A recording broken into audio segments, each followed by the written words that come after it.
तो जैसा कि हमने लास्ट एपिसोड में देखा था, रेड एम्प्रेस शू जो होती है वो बाइकिंग से बोलती है कि अब हमारे पास में कोई दूसरा रास्ता नहीं है सिवाय वॉर के, क्योंकि अगर हम पीछे हटकर दोस्ती का हाथ भी बढ़ाएंगे तो क्या किंगडम जो है वो हमें अपनाने वाला नहीं है। जो सुनते के साथ ही बाइकिंग जो होती है वो एकदम से पूरे जोश में आ जाती है और वो जोश में आते हुए बोलती है कि नहीं, मैं ऐसा कर सकती हूँ। और इतना बोलकर बाइकिंग जो होती है उसे एहसास होता है कि उसने जल्दबाजी में यहाँ पर कुछ ज़्यादा ही बोल दिया, और वो अब बात को घुमाते हुए उससे बोलती है कि आंट, मेरा कहने का मतलब ये नहीं था, मेरा कहने का मतलब ये है कि हम लोग ट्राई कर कर देख सकते हैं, क्योंकि हो सकता है कि अगर हम लोग जो है वो दोस्ती का हाथ बढ़ाए तो वे भी हमारी दोस्ती को कबूल करने के बाद इस वॉर को यहीं पर ही ख़त्म कर दे, जिसके बाद हमारी फैमिली का कोई भी पर्सन नहीं मारा जाएगा और हम शांति के साथ रह पाएंगे। जो सुनते के साथ ही जो रेड एम्प्रेस वो होती है वो बाइकिंग को लेटाते हुए उससे बोलती है कि बेवकूफ़ लड़की, तुम इतनी ज़्यादा नर्वस क्यों हो रही हो? मैं तो तुम्हारे साथ में बस ऐसे ही कैजुअली बात कर रही थी, क्योंकि मुझे नींद जो है वो नहीं आ रही थी। लेकिन अगर सच बताओ तो अगर मुझे बात करने का मौका मिले तो शैन क्लैन के लोगों से तो मैं इस मैटर के ऊपर बात ज़रूर करती और इस मैटर को भी ख़त्म करवाने की कोशिश करती, लेकिन ये काफ़ी दुख की बात है कि अब इस तरह की अपॉर्चुनिटी जो है वो नहीं आएगी। जो सुनने के बाद बाइकिंग जो होती है वो भी थोड़ा सोचने लगती है और वो सोचते हुए बोलती है कि क्या इस तरह की अपॉर्चुनिटी जो है वो नहीं आ सकती। और उसके इतना बोलते के साथ ही अब हम आधे घंटे बाद का सीन देखते हैं, जहाँ पर की रेड एम्प्रेस शू जो होती है वो सो चुकी होती है, जिसे देखने के बाद बाइकिंग बोलती है कि क्या जो आंट थी वो सो चुकी है। और अब उसे सोता हुआ देखने के बाद बाइकिंग जो होती है वो धीरे धीरे से उठकर उसके पास में जाने लगती है और वो उसके कपड़ों में जो स्काई प्रिजन की चाबी होती है वो ढूंढने लगती है, जहाँ पर की थोड़ी देर ढूंढने के बाद उसे जो की होती है वो मिल जाती है, जिसे देखने के बाद वो अपने सिस्टम से पूछती है कि याओ याओ क्या ये वही की है? जो देखकर बाइकिंग की सिस्टम जो होती है वो उससे बोलती है कि हाँ, ये वही की है जिसे कि जो ग्रीन फॉक्स थी उसने यूज किया था और इसी की मदद से उसने प्रिजन को भी ओपन किया था। जो सुनकर बाइकिंग जो होती है वो अब रेड एम्प्रेस शू की तरफ देखने लगती है और उसकी तरफ देखते हुए अपने मन में सोचती है कि ओरिजिनली मैंने सोचा था कि की को लेने के बाद मैं प्रिंसेस को निकाल कर यहाँ से ले जाऊंगी, लेकिन अब यहाँ पर आने के बाद चीज़ें जो है वो काफ़ी ज़्यादा बदल चुकी है, क्योंकि जो आंट रेड है वो भी फाइट करना नहीं चाहती है। और ग्रैंड माँ ने वहाँ से आने से पहले ही मुझे बताया था कि जो चारों क्लैन है वो एक फैमिली की तरह है और मैं फ्यूचर में वाइट एम्परर बनने वाली हूँ, तो इसीलिए ये चारों क्लैन मेरी फैमिली की तरह है। तो इसीलिए अब सबसे पहले मुझे यहाँ पर जो प्रिंसेस है उसे बचाना होगा और उससे अलग यहाँ पर कोई अपॉर्चुनिटी ढूंढनी होगी, ताकि मैं इन सभी की आपस में बात करवा कर इस वॉर को यहीं पर ही रुकवा सकूँ। और इतना सोचने के बाद अब बाइकिंग जो होती है वो की को लेकर उस रूम के अंदर से चली जाती है और उसके जहाँ से जाते के साथ ही हम देखते हैं कि रेड एम्प्रेस शू जो होती है वो भी होश में आ जाती है। और होश में आने के बाद अब जो रेड एम्प्रेस शू होती है वो बोलती है कि इसने इल्यूजन ड्रग्स का कॉम्बिनेशन बनाकर यहाँ पर मुझे दिया था, लेकिन मैं इसे पीकर बता सकती हूँ कि इस बेकूल लड़की ने ये अपने आप बिल्कुल भी चेक नहीं किया। लगता है कि ये लिटिल गर्ल जो है वो थोड़ी केयरलेस है। और इतना बोलते के साथ ही अब रेड एम्प्रेस शू जो होती है वो बैठ जाती है और वो बैठने के बाद बोलती है कि ओ अच्छा, तो ये यहाँ पर वॉर जो है उसे ख़त्म करना चाहती है। अब मुझे समझ में आया कि आखिर वो या क्यों तुमने यहाँ पर अपनी डॉटर जो है उसे यहाँ पर भेजा है।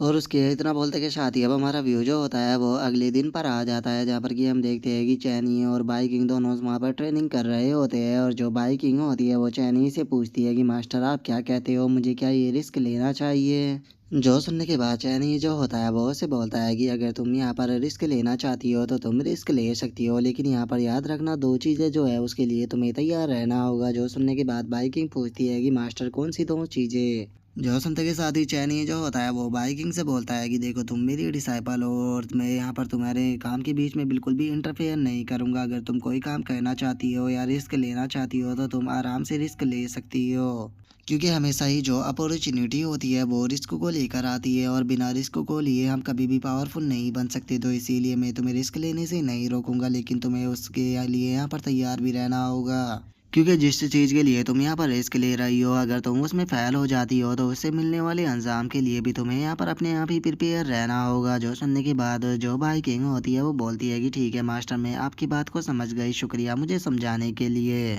लेकिन मुझे इस बारे में सोचने के लिए अभी थोड़ा टाइम चाहिए। मैं थोड़ा सोचती हूँ, उसके बाद मैं फैसला करूँगी कि मुझे ये रिस्क लेना चाहिए या नहीं। और उसके इतना बोलते के साथ ही अब हम थोड़ी देर बाद का सीन देखते हैं, जहाँ पर कि जो बाइकिंग होती है वो बैठे हुए सोच रही होती है और चैनी जो होता है वो उसे बोलता है कि क्या हुआ, क्या अभी भी तुमने सिचुएशन को फिगर आउट नहीं किया? अब तो मैंने तुम्हें हिंट भी दे दिया। जो सुनने के बाद बाइकिंग जो होती है वो थोड़ा सोचते हुए बोलती है कि मास्टर मुझे थोड़ा सोचने का टाइम दीजिए। मैं ये सोच रही हूँ कि पहले मुझे आयरन क्लैन की जो प्रिंसेस है उसे बचाने के लिए जाना चाहिए या फिर जो दोनों आंट है उनसे बात करने के लिए जाना चाहिए। और इतना बोलते के साथ ही बाइकिंग जो होती है वो एकदम से खुश होते हुए बोलती है कि मास्टर मुझे आइडिया मिल गया। और इतना बोलकर बाइकिंग जो होती है वो चैनी को जाकर हक कर लेती है और उसे हक करते हुए बोलती है कि मास्टर मुझे दोनों साइड को निपटाने का यहाँ पर आइडिया जो है वो आ चुका है और ये आइडिया सबसे ज़्यादा बेस्ट है। जो सुनकर चैनी उससे बोलता है कि ठीक है तुमने जो सोचा है वो जाकर करो। जो सुनते के साथ ही अब जो बाइकिंग होती है वो भागते हुए वहाँ से जाने लगती है और वो वहाँ से जाते हुए बोलती है कि ठीक है मास्टर तो फिर मैं अभी यहाँ से जा रही हूँ, मैं जल्दी ही काम को निपटा कर वापस आऊँगी। और उसके इतना बोलते के साथ ही हमारा व्यू जो होता है वो रेड एम्परर और ग्रीन एम्परर के ऊपर आ जाता है, जहाँ पर कि एक सर्वेंट जो होती है वो उन दोनों से आकर बोलती है कि योर हाइनेस जो जियाओ जियाओ है उसने आपसे कहा है कि वो आप दोनों से जो वेस्ट विंग है वहाँ पर बात करना चाहती है। जो सुनकर रेड एम्परर शू जो होती है वो उसे बोलती है कि ठीक है उससे जाकर बोलो कि हम थोड़ी देर में वहाँ पर आ रहे हैं। जो सुनकर अब जो ग्रीन एम्परर वो होती है वो बोलती है कि चलो फाइनली अब वो बात करने पर आ चुकी है, लगता है कि अब वो ज़्यादा देर यहाँ पर एक्टिंग नहीं करना चाहती। और उसके इतना बोलते ही हम थोड़ी देर बाद का सीन देखते हैं, जहाँ पर कि ग्रीन एम्परर और जो रेड एम्परर होती है वो एक रूम में आकर बैठ चुकी होती है और जो रेड एम्परर शो होती है वो बोलती है कि आखिर तुम हम लोगों से क्या चाहती हो। जो सुनते के साथ ही बाइकिंग जो होती है वो उन दोनों से बोलती है कि पहली बात तो यह है, जहाँ तक मुझे लगता है कि जो आप दोनों आंट है वो पहले ही जान चुकी हो कि मैं फेक हूँ और मेरी आइडेंटिटी यहाँ पर आपसे छुपी नहीं है। जो सुनते के साथ ही जो रेड एम्परर शू होती है वो उससे बोलती है कि वैसे तो जो तुम्हारी इल्यूजन टेक्निक थी वो काफ़ी अच्छी थी, लेकिन उसके बाद भी ये हमसे नहीं छुप सकती थी, हमें काफ़ी लंबे टाइम पहले ही पता लग गया था। और यहाँ पर तुमने जिसका फेस बदला था उसका नाम जियाओ जियाओ था, जो कि मेरी फैमिली से थी और वो यहाँ पर 3 साल पहले ही तुम्हारी फैमिली के हाथों मारी जा चुकी थी। जो सुनते के साथ ही जो बाई किंग होती है वो अपनी आइडेंटिटी को चेंज करते हुए उसे बोलती है कि ओ इसका मतलब है आपके यहाँ पर जो जियाओ जियाओ थी वो मेरी फैमिली के हाथों मारी गई थी, इसीलिए आप दोनों मिलकर मेरी फैमिली को ख़त्म करना चाहते हो। तो चलो अब लगता है कि यहाँ पर एक्टिंग कर कर कोई फ़ायदा नहीं है, मैं अपने रियल रूप में आ जाती हूँ, क्योंकि वैसे भी यहाँ पर आपको पता ही लग चुका है कि मैं कौन हूँ। और इतना बोलते के साथ ही बाइकिंग जो होती है वो अपने स्काई फॉक्स वाले रूप में आ जाती है और स्काई फॉक्स रूप में आने के बाद वो उनसे बोलती है कि मुझे नहीं लगता कि मुझे यहाँ पर खुद को इंट्रोड्यूस करने की ज़रूरत होगी। और अब बाइकिंग को देखते के साथ ही जो रेड एम्परर शू और जो ग्रीन एम्परर वो होती है वो बोलती है कि ओ अच्छा तो ये तुम ही हो। और इतना बोलकर अब जो ग्रीन एम्परर वो होती है वो बाइकिंग से बोलती है कि तुम्हारा क्यांग किंगडम जो है वो हमारे साथ में फाइट कर रहा है और वहीं अगर तुम्हारी बात की जाए तो तुम बस एक ट्रिपल स्काई फॉक्स हो, तो फिर आखिर तुम यहाँ पर क्या करने के लिए आई हो। जो सुनकर बाइकिंग जो होती है वो मुस्कुराते हुए बोलती है कि पिछली रात जो आंट थी उन्होंने मुझसे कहा था कि अगर उन्हें यहाँ पर मौका मिले कि आंकोई किंगडम के साथ में बैठकर बात करने का तो वो ये बात जरूर करेगी, तो इसीलिए मैं यहाँ पर आ चुकी हूँ। और इतना बोलते के साथ ही बाइकिंग जो होती है वो अपने पास से एक बैज को निकाल कर बाहर रखते हुए उससे बोलती है कि जहाँ तक मुझे लगता है कि आप जानते ही होंगे कि ये चीज़ आखिर क्या है। जो सुनते के साथ ही जो रेड एम्परर वुशु होती है वो भी उस टोकन को उठा लेती है और वो उस टोकन को उठाने के बाद शौक होते हुए बोलती है कि ये तो वाइट एम्परर ऑर्डर है। जो सुनते के साथ ही जो बाई किंग होती है वो उनसे बोलती है कि ठीक है अगर आप इसे पहचानती हो तो आपको ये भी पता होगा कि एंशिएंट टाइम में ऐसा हुआ करता था कि अगर माउंटेन एंड शी वर्ल्ड के अंदर किसी ने वाइट एम्परर ऑर्डर को देख लिया तो वो ऐसा होता था कि जैसे उसने अपने सामने वाइट एम्परर को देख लिया हो। और मैं बाइकिंग सेवन्थ जनरेशन की स्काई फॉक्स वाइट एम्परर यहाँ पर ऑफिशियली बाई क्लैन और जो तुशैन क्लैन है उनकी तरफ से यहाँ पर शू क्लैन और हु क्लैन के पैराट्रीज के साथ में बात करने के लिए आई हूँ। जो सुनते के साथ ही ग्रीन एम्परर वो जो होती है वो गुस्से में बाइकिंग से बोलती है कि जो तुम्हारा तुशैन क्लैन है उसने यहाँ पर सीक्रेटली हमारे शू क्लैन और हु क्लैन के जो हेयर थे उन्हें ख़त्म कर दिया, जिस कारण हमारी इनहेरिटेंस जो है वो टूट चुकी है। इसीलिए अब हम लोगों की जो दुश्मनी है वो इतनी आगे तक बढ़ चुकी है कि जब तक ये चारों क्लैन जो है वो एक दूसरे का खून नहीं बहा देंगे तब तक कि ये दुश्मनी जो है वो ख़त्म नहीं होने वाली। तो इसीलिए लिटिल गर्ल मैं तुम्हें एडवाइस दूंगी कि तुम जहाँ से आई हो वहीं पर ही वापस चली जाओ, क्योंकि तुम्हारे द्वारा बोले गए ये शब्द जो है वो हमारी नफरत को ख़त्म नहीं कर सकते। जो सुनते के साथ ही जो बाई किंग होती है वो उनसे बोलती है कि आप लोगों को टेंशन लेने की ज़रूरत नहीं है, यहाँ पर मेरे मास्टर ने मुझे पहले ही बता दिया है कि किसने जो तुम्हारी प्रिंसेस थी दोनों क्लैन की उनका मर्डर किया है। आंट मैं यहाँ पर जो प्रॉब्लम है उसे सॉल्व करने के लिए आई हूँ, ना कि प्रॉब्लम को क्रिएट करने, तो इसीलिए मुझे लगता है कि पहले आपको मेरी बात को पूरी तरह से सुन लेना चाहिए। आंट अगर मैं यहाँ पर सही हूँ तो ना तो आप बाई क्लैन से नफरत करते हो और ना ही तुम तूशैन क्लैन से नफरत करते हो। अगर यहाँ पर आप नफरत करते हो तो वो मेरी मदर है। क्योंकि जो तोशान क्लैन हुआ करता था वो आप तीनों क्लैन के नीचे आया करता था, लेकिन चूंकि मेरी मदर ने यहाँ पर स्काई फॉक्स से शादी की तो इसीलिए मेरी मदर के कारण जो हमारा क्लैन था वो काफ़ी ऊपर चला गया। और इसीलिए जैसे ही मेरे फादर जो थे वो किसी अननोन रीजन से यहाँ से चले गए तो यहाँ पर आपने मेरी मदर का जो ऑर्डर था उसे मानने से मना कर दिया। और ये सबसे अच्छी चीज़ थी कि यहाँ पर आपके हेयर को यहाँ पर मार दिया जाए, जिस कारण आप स्काई फॉक्स क्लैन को छोड़कर चली जाओ। और मुझे लगता है कि इस चीज़ को आपने खुद ने भी पहले गेस कर ही लिया होगा कि यहाँ पर आपके जो हेयर थे उन्हें किसी और ने नहीं बल्कि इनहेरिटेंसों ने मारा है, और ताकि आप यहाँ पर वॉर कर सको। सबसे पहले तो जो इनहेरिटेंस थे उन्होंने यहाँ पर आने के बाद जो आप दोनों क्लैन के हेयर थे उन्हें ख़त्म कर दिया, और उन्हें ख़त्म कर देने के बाद वे आपके पास वैनियाओ सिटी के अंदर आए ताकि वे स्काई फॉक्स क्लैन को आपकी मदद से ख़त्म करा सके। लेकिन अगर मैं आपको सच बताऊं तो मैं नहीं चाहती हूं कि जो हमारे चारों क्लैन है वो एक साथ में फाइट करे। इवन की जो ग्रेट ग्रैंड माँ है वो भी चाहती है कि चारों क्लैन पहले की तरह आपस में मिल जाए, और इसका मैंने एक काफ़ी अच्छा सॉल्यूशन भी निकाला है। जोश उनका रेड एम्प्रेस शू जो होती है वो बाइकिंग से पूछती है कि आखिर तुमने इस चीज़ का क्या सॉल्यूशन निकाला है। जोश उनते के साथ ही बाइकिंग जो होती है वो उनसे बोलती है कि मैं एक स्काई फॉक्स हूँ और चारों फैमिली की इनहेरिटेंस जो है वो मेरे पास ही आएगी, और मैं चारों क्लैन की इनहेरिटेंस को लेने के लिए तैयार हूँ। और फ्यूचर में जब मैं वाइट एम्परर बनूंगी तो उसके बाद जब आपके जो जूनियर है वो ग्रो हो जाएगी तो उसके बाद मैं अपनी इनहेरिटेंस जो है वो आपके जूनियरों को दे दूंगी, जिस कारण ये प्रॉब्लम सॉल्व हो जाएगी। जो सुनते के साथ ही रेड एम्परर शू जो होती है वो उससे बोलती है कि ठीक है चलो, इनहेरिटेंस की प्रॉब्लम जो थी वो तो तुमने सॉल्व कर दी, लेकिन मुझे ये बताओ कि ये वो जो अभी के टाइम पर चारों क्लैन है वो बैटलफील्ड के अंदर है, तो फिर तुम इस बैटलफील्ड को कैसे रोकोगी। जो सुनते के साथ ही बाइकिंग जो होती है वो उसे बोलती है कि जो ह्यूमन रिइंकार्नेशन है वे यहाँ पर पूरे माउंटेन एंड सी वर्ल्ड को एक साथ में करना चाहती है, तो इसीलिए अभी के टाइम पर जो चारों क्लैन है वो उनके साथ में 10,000 मॉन्स्टर अलायंस के अंदर ज्वाइन हो जाएंगे। और मुझे बस 3 साल का टाइम चाहिए होगा। 3 साल के टाइम के अंदर मैं यहाँ पर जो वाइट एम्परर है वो बन जाऊंगी, जिसके बाद मेरी पावर जो है वो भी काफ़ी ज़्यादा ग्रो हो जाएगी। और 3 साल के बाद हम यहाँ पर दोबारा से जो इनहेरिटेंस है उनके साथ में फ़ाइट करेंगे, और उनके साथ में फ़ाइट करने के बाद उन्हें यहाँ से भगा देंगे, जिसके बाद पूरे क्यांग किंगडम को हम दोबारा से इस्टेब्लिश करेंगे। और चूंकि उस टाइम तक मैं वाइट एम्परर बन चुकी होंगी तो मेरे पास में ये राइट्स होगा कि मैं यहाँ के जो हिस्ट्री रिकॉर्ड है उन्हें दोबारा से चेंज कर सकूँ, तो इसीलिए मैं दोबारा हिस्ट्री को लिखूंगी। तो आप आंट इस बारे में क्या कहती हो। और उससे अलग आंट मैं चाहती हूँ कि आपने यहाँ पर आयरन क्लैन की जो प्रिंसेस है उसे पकड़ा हुआ है उसे भी आप छोड़ दीजिए, क्योंकि मैंने आयरन क्लैन के साथ में वादा किया है कि मैं उनकी इस प्रॉब्लम को सॉल्व कराऊंगी। और अब बाइकिंग की इस बात को सुनने के बाद एकदम से जो ग्रीन एम्परर होती है वो खड़ी होने लगती है, और वो खड़ी होते के साथ ही जो अपना वेपन होती है वो भी निकालने लगती है, जिसे देखने के बाद जो रेड एम्परर शो होती है वो उसे पूछती है कि तुम क्या कर रही हो। जो सुनकर ग्रीन एम्परर वो जो होती है वो उससे बोलती है कि हमें यहाँ पर ट्रिक किया गया है। जिस टाइम पर मैं इस रूम के अंदर घुसी थी तो मुझे ये चीज़ तो थी उसी टाइम पर फील हो गई थी कि यहाँ पर कुछ ना कुछ तो गड़बड़ है, लेकिन अब इसकी बातों को सुनने के बाद मैं पूरी तरह से क्लियर हो चुकी हूँ। बाइकिंग जो है वो एक 10 साल की बच्ची है, तो इसीलिए ऐसा हो ही नहीं सकता कि वो इतनी बड़ी मुश्किल भरी बातें जो है वो इतनी आसानी से कर सके, वो भी बिना हिचकिचाए। तो इसीलिए अगर मैं यहाँ पर सही हूँ तो ये बाइकिंग नहीं है बल्कि अंकल फैंग है।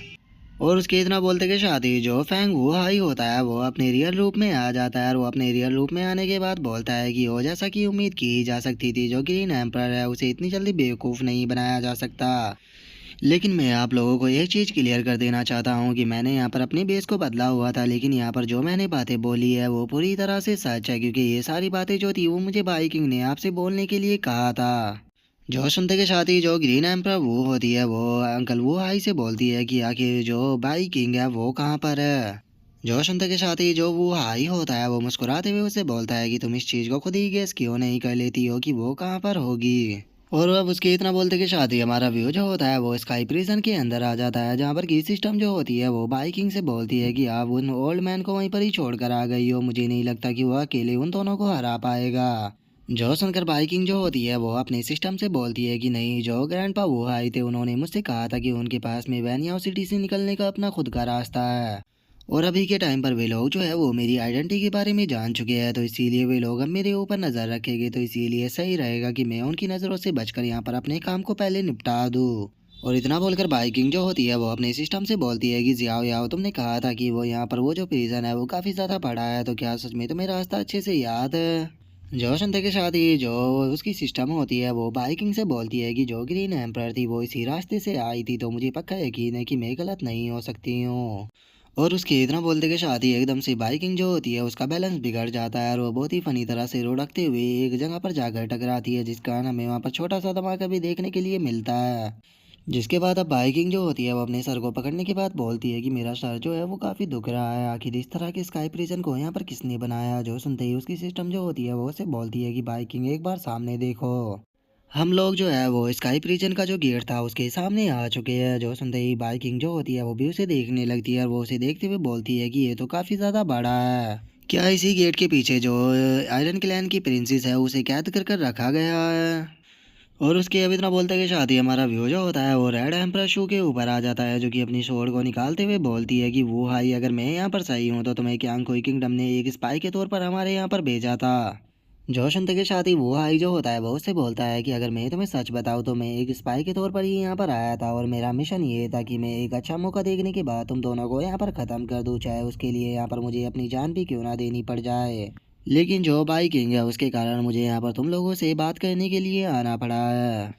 और जैसा कि मैंने तुम्हें बताया ही कि अभी के टाइम पर जो बाइकिंग है वो आयरन क्लैन की जो प्रॉब्लम है उसे सॉल्व करने के लिए गई है। जो सुनते के साथ ही जो रेड एम्परर शो होती है वो उससे बोलती है कि क्या वो आयरन क्लैन की प्रिंसेस को बचाने के लिए गई है। और इतना बोलते के साथ ही रेड एम्परर शो जो होती है वो अपने कपड़ों को चेक करने लगती है और वो अपने कपड़ों को चेक करते हुए बोलती है कि जो की है वो मेरे पास में नहीं है, इसका मतलब उस गर्ल ने जो की थी वो मेरे कपड़ों से चुरा ली। जो सुनते ही ग्रीन एम्परर वो भी थोड़ी सी शौक हो जाती है। और उनके इतना बोलते के साथ ही अब जो अंकल वो हाई होते हैं वो से बोलते हैं कि देखो मेरा ओरिजिनली प्लान यहाँ पर आकर तुम लोगों को मारना था और जो रीइंकार्नेशन थे उन्हें यहाँ से वापस भेजना था। और मैं अपने इस काम को करने के लिए यहाँ पे पूरी तरह से तैयार भी था, चाहे यहाँ पर मुझे खुद भी क्यों ना मरना पड़ जाता। लेकिन जो बाई किंग थी वो इस चीज़ के लिए तैयार नहीं हुई। उसने मुझे फोर्सफुली ये चीज़ करने के लिए कहा और मुझसे कहा कि यहाँ पर चारों क्लैन जो है वो फैमिली की तरह है, तो इसीलिए हम एक दूसरे को नहीं मार सकते। सच में वो गर्ल जो है वो काफ़ी अच्छी है और उसने ये आर्टिफैक्ट जो है वो तुम्हारे लिए दिया है। और अब यहाँ पर जो मेरा टास्क है वो कंप्लीट हो चुका है, तो इसीलिए मैं जा रहा हूँ और अब तुम लोगों को ये खुद ही क्लियर करना होगा कि तुम लोग जो है वो बात करना चाहते हो या फिर फाइट करना चाहते हो। मैं अब ये फैसला जो है वो तीनों पैराट्रीज के ऊपर छोड़ता हूँ। और अब तीनों पैराट्रीज का नाम सुनते के साथ ही जो वू और जो शू होती है वे दोनों भी काफ़ी ज़्यादा शौक हो जाती है। जिसके बाद अब हम देखते हैं कि उस आर्टिफैक्ट के अंदर से जो सैन टोंग होती है वो वहाँ पर आ जाती है और वो वहाँ पर आने के बाद उन दोनों से बोलती है कि पैराट्रीज वू और पैराट्रीज शू, काफ़ी लंबा टाइम हो गया जब से मैं तुम दोनों इडियटों से नहीं मिली, तुम कैसी हो। और अब सैन टोंग को वहाँ पर देखते के साथ ही जो ग्रीन एम्परर वो होती है उसे काफ़ी ज़्यादा गुस्सा आ जाता है और वो गुस्से में उससे बोलती है कि विच, इसका मतलब ये सारी चीज़ें तुम्हारी ही की गई है, जो वो या था वो यहाँ पर फेक है। क्योंकि जो बैटल फील्ड है वो वोया के द्वारा क्रिएट नहीं किया गया बल्कि वो तुम्हारे द्वारा क्रिएट किया गया है। जो सुनते के साथ ही जो शैन टोंग होती है वो हंसते हुए बोलती है कि वो अच्छा लगता है कि सोल्जरों को देखने के बाद तुम लोग जो थे वो ट्रिक हो गए थे, इसमें यहाँ पर मेरी गड़बड़ी नहीं है बल्कि तुम लोग ही बहुत ज़्यादा बेवकूफ़ हो। अब मुझे समझ में आया कि आखिर जो वोया था वो यहाँ पर तुम लोगों के अंदर इंटरेस्ट क्यों नहीं लेता था। आखिर तुम्हारी जैसी बेवकूफ़ लड़कियों के बीच में कौन ही इंटरेस्ट लेगा। जो सुनते के साथ ही जो रेड एम्परर शो होती है उसे काफ़ी गुस्सा आ जाता है और वो अपनी शोर को निकालते हुए बोलती है कि तुम बास्टर्ड, क्या तुम यहाँ पर मरना चाहती हो। जो सुनते के साथ ही ग्रीन एम्परर वो जो होती है वो उसे शांत करने लगती है। जो सुनते ही अब सैनटोंग जो होती है वो उनसे बोलती है कि मैं जानती हूँ कि तुम दोनों मुझसे बहुत ज़्यादा नफरत करती हो, इवन कि तुम मुझे मारना भी चाहती हो, तो फिर अब तुम लोग मुझे क्यों नहीं मार रहे हो। तुम लोगों ने यहाँ पर मेरे सर्कुलेशन के अंदर जाने का एडवांटेज को उठाया और मेरे यहाँ पर क्यांग किंगडम के ऊपर अटैक कर दिया, जिसमें कि मेरी दोनों सिस्टर जो थी वो भी ऑलमोस्ट यहाँ पर मारी जा चुकी थी। जिस कारण सच बताओ तो मैं भी यहाँ पर तुम दोनों को मारना ही चाहती हूँ। तो फिर कैसा रहेगा कि अगर हम लोग जो है वो यहाँ पर अपनी पुरानी और जो न्यू दुश्मनी है उसे आज यहीं पर ही ख़त्म कर ले। तो जो सुनते के साथ ही जो ग्रीन एम्पर वो होती है वो उससे बोलती है कि सैनटोंग, अभी तुम यहाँ पर वैनयाओ सिटी के अंदर आई हुई हो और अगर तुमने यहाँ पर फाइट की तो तुम मारी ही जाओगी, लेकिन जहाँ तक मैं तुम्हें जानती हूँ तुम्हारा ये स्टाइल नहीं है, तो फिर आखिर तुम कहना क्या चाहती हो। जो सुनते के साथ ही जो सैनटोंग होती है वो मुस्कुराते हुए उसे बोलती है कि ओरिजिनली तो मेरा प्लान था कि मैं यहाँ पर जो 7 मोस्टर क्लैन है जो कि 10,000 मोस्टर अलायंस के अंदर ज्वाइन हो चुके हैं उन्हें यहाँ पर ख़त्म करूँगी और इसी के साथ में जो ये बेकार से ह्यूमन है उन्हें से भी यहाँ से भगाऊंगी। लेकिन जो मेरी प्यारी सी वाइट एम्परर है वो यहाँ पर अपने ही लोगों को मरता हुआ नहीं देखना चाहती है। वो चाहती है कि यहाँ पर चारों क्लैन के लोग जो है वो आपस में मिलकर काम करे, तो इसीलिए मेरे पास में कोई भी दूसरी चॉइस नहीं बची और मुझे यहाँ पर आना पड़ा। और अब तुम दोनों को देखने के बाद मैं इस चीज़ के लिए पूरी तरह से श्योर हो चुकी हूँ कि तुम दोनों भी यहाँ पर फाइट करना नहीं चाहते हो, तो फिर इसीलिए आराम से बैठ जाओ, हम लोग जो है वो बैठ कर बात करेंगे। और शैन टोंग के इतना बोलते के साथ ही अब हम कुछ टाइम बाद का सीन देखते हैं, जहाँ पर कि रेड एम्प्रेस शू जो होती है वो शैन टोंग से बोलती है कि आगे तुम ये क्या बात कर रही हो, और क्या तुम्हें लगता है कि हम तुम्हारी बात के ऊपर यकीन करेंगे। जो सुनते के साथ ही जो शैन टोंग होती है वो हंसते हुए उसे बोलती है कि मैंने ये नहीं कहा कि तुम मेरे ऊपर यकीन करो, और ना ही मैं इस चीज़ को चाहती हूँ। मैं चाहती हूँ कि तुम यहाँ पर हमारी वाइट एम्परर बाइकिंग के ऊपर यकीन करो, जैसे कि तुम पिछले बार वो या के ऊपर यकीन किया करती थी। और मैं तुम्हें यहाँ पर इस चीज़ के लिए बिल्कुल भी फोर्स नहीं करूँगी। अगर तुम इस चीज़ के लिए मना करना चाहती हो तो तुम यहाँ पर मना कर सकती हो। और अब शैनडोंग के इतना बोलते के साथ ही हमारा आज का एपिसोड जो होता है वो यहीं पे कंप्लीट हो जाता है। तो नेक्स्ट एपिसोड में देखेंगे कि आगे क्या होता है। अगर आप लोगों को वीडियो अच्छी लगी हो तो लाइक करना, चैनल को सब्सक्राइब करना। मैं मिलता हूँ नेक्स्ट एपिसोड में, तब तक के लिए बाय बाय गाइस।